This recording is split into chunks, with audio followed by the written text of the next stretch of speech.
Hello everyone, and welcome to this rhetorical analysis of Donald Trump. We have many speeches to choose from, but here we are going to focus on his campaign announcement speech. Before we begin, I am going to go ahead and encourage you to subscribe to our channel. You'll be able to tune into more of these rhetorical analyses, and your support will actually be very helpful for us in improving the quality of future analyses. But anyway, let's go ahead and get started here.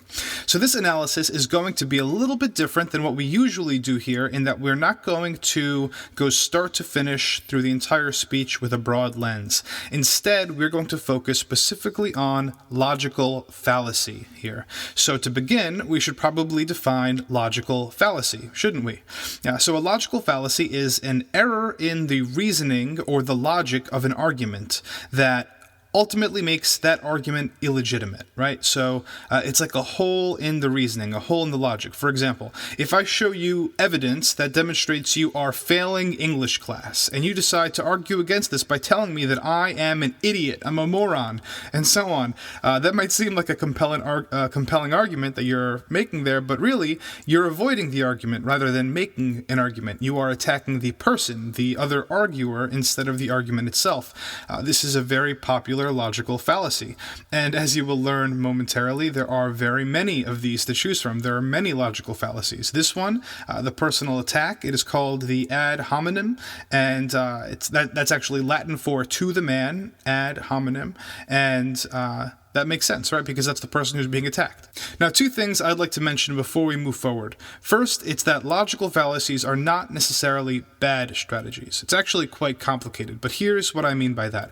They're not legitimate strategies in that they are not logically sound, but that doesn't mean that they aren't potentially very powerful, very effective in swaying an audience, potentially very persuasive, even when we know they're fallacies, right? So think of them as cheat codes in a video game. They are certainly not a fair way to play, and if you want to be considered good at a game or to really have beaten a game, let's say, you must do so without the cheat codes. But if you plug those codes in, we'd be lying if we said they didn't improve your performance, right? As long as no one points them out while you're playing in front of a crowd, you could seem pretty impressive, pretty legit. So the purpose here is for you to understand the cheat codes, to understand how some of these logical fallacies work, and to be a critical consumer of media. You know how the old saying goes, knowledge is power, and it's very, very true, especially in this case. The second quick note I want to make before we begin is a political one. So we are going to use Donald Trump to exemplify these logical fallacies here. This is not a reflection of political belief. Trump just happens to be a pop culture icon who is running for the most powerful political office in the United States. He also happens to have never held political office prior to this, and given that the bulk of experience that he has is in other professional domains like business and real estate and whatnot, he finds himself hard-pressed to piece together a sound political argument. It's a pretty straightforward fact. He can't really answer some of those questions effectively that he's posed about holding political office because he's never held them. If we think about it logically, if we consider who Trump is and what his experiences are, logically his campaign would be doomed.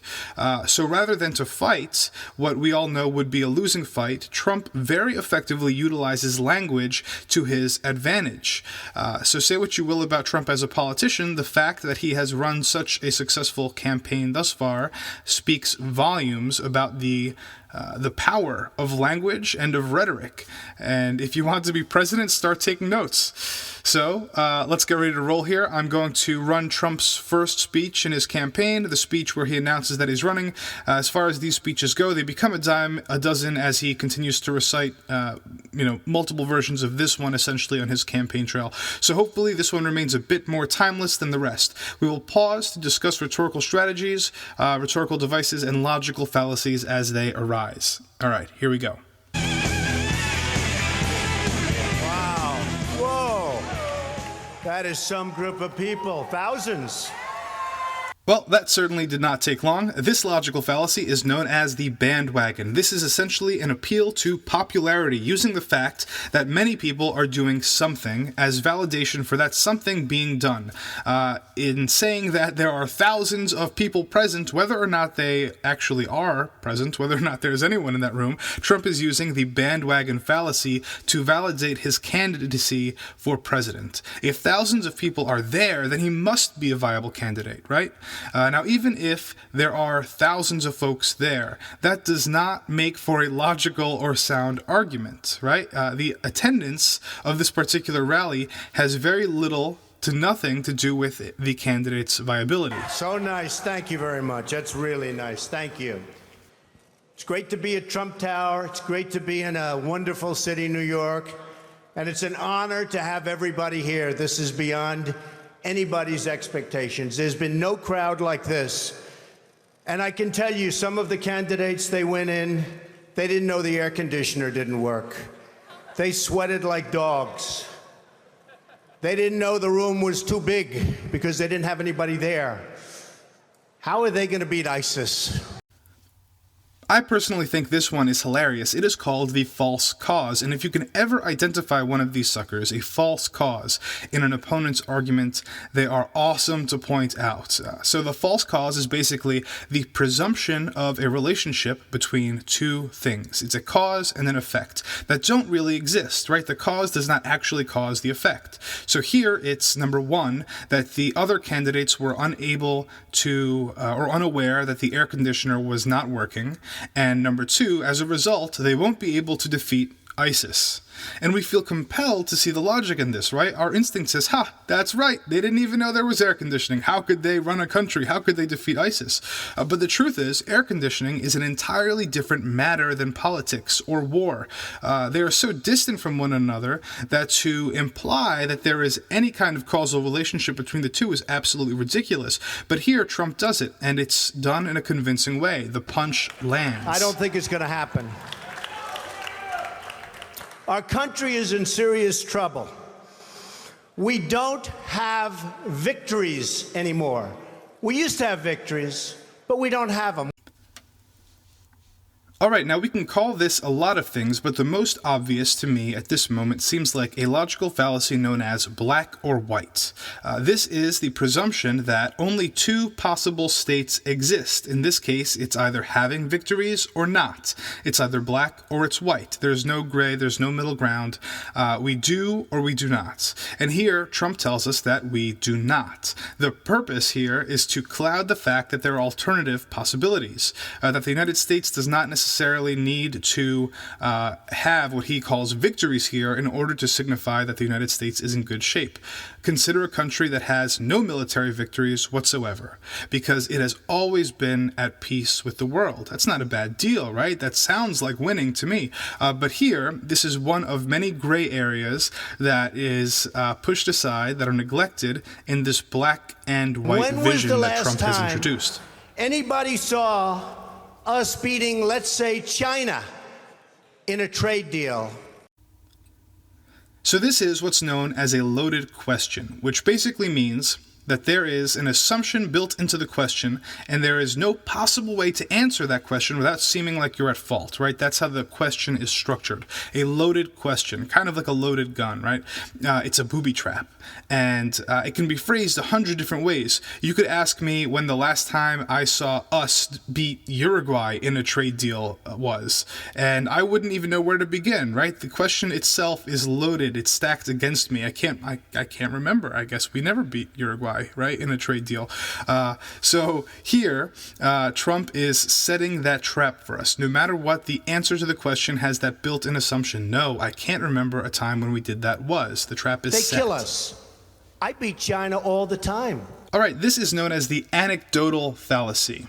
Okay, so what is the anecdotal fallacy? Basically, that the speaker is using, in this case, a vague reference to a personal experience, a little personal anecdote to make and validate his argument. So the loaded questions set him up, creating a void to be filled. When's the last time we beat China?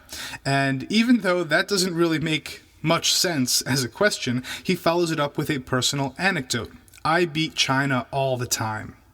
Okay, so it is a jab and then it is a hook. Neither makes any logical sense, neither is solidly grounded in concrete evidence, and yet the punches land. All the time. When did we beat Japan at anything?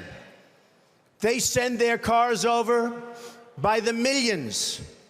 And what do? When was the last time you saw a Chevrolet in Tokyo? So, slightly interesting one here. This is a two-parter. Part 1, 3 loaded questions right in a row. When did we beat Japan at anything? They send their cars over by the millions, and what do? When was the last time you saw a Chevrolet in Tokyo? So those are 3 booby traps. There's no way to answer correctly. The answer is embedded in each of those questions. It's assumed already. But there's another important fallacy here, and that is known as the fallacy, right? It's like a dream within a dream. It's like the inception of fallacies. And it's part of the reason why language and rhetoric and everything really is so complicated and so powerful. So what is the fallacy? It's the assumption that because a claim is poorly argued, because it is a logical fallacy, that it must be untrue. And the truth is, we can't really make any determinations about whether or not a claim is true or untrue. All we can say is that these loaded questions don't prove anything. They're loaded questions, right? They are flawed arguments. But as it turns out, the claim that Trump is making here about American cars having a horrible reputation in Japan is indeed true.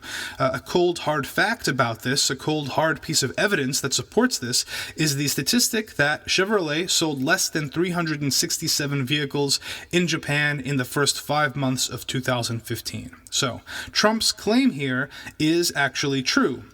We can't discredit its truth simply because it's poorly argued, simply because it's encapsulated in a logical fallacy, but I can certainly tell you that I didn't believe it until I went ahead and did some research myself. This is the fallacy, right? It's a dream within a dream. Okay, let's move on. It doesn't exist, folks. They beat us all the time. When do we beat Mexico at the border? All right, so when do we beat Mexico at the border? This is an interesting one. The issue Trump is referring to here is that of illegal immigration, and even more than that. And it's very, very complicated. One that is embedded very deeply into the stuff that America is made of, right? It's a country that is essentially founded on the hard work of immigrants, and it was founded and populated by immigrants. And beyond that ideology, illegal immigrants play a huge role in the nation today.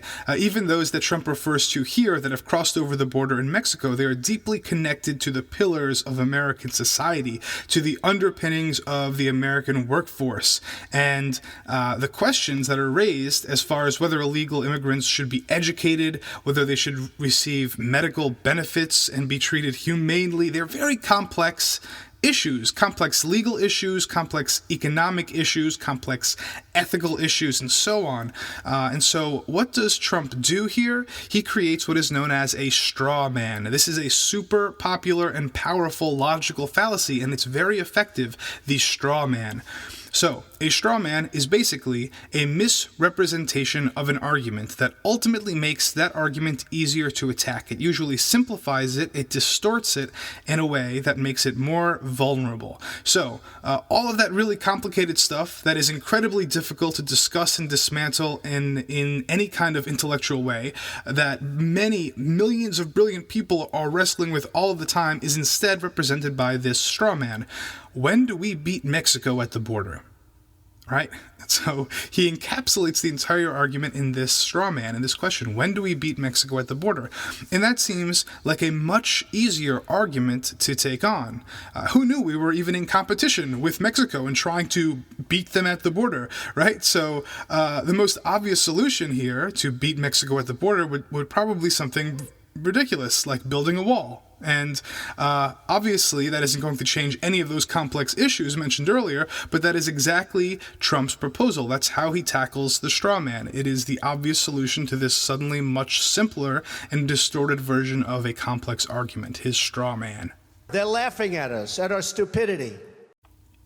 So they're laughing at us, at our stupidity. This is immediately following the line that Mexico is beating us at the border. Now, if anyone is laughing at you, what's your reaction, most likely? negative, right? A strong dislike. And if they're laughing at your stupidity, even worse. So this logical fallacy is basically a manipulation of pathos. It is an appeal to emotion that seeks to manipulate the audience's feelings in place of a valid argument. And now they're beating us economically. They are not our friend, believe me. But they're killing us economically. All right, a few things have begun coming together here. They are beating us economically is a continuation of the appeal to emotion, as is the claim that they are not our friend, right? It is manipulating the audience's emotions. It's abusing them, really.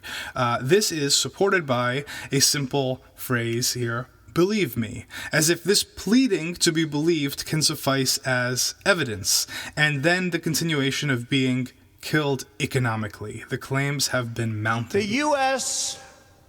has become a dumping ground for everybody else's problems. This logical fallacy is known as the slippery slope. That essentially asserts that if we allow this one thing to happen, a host of consequences will result.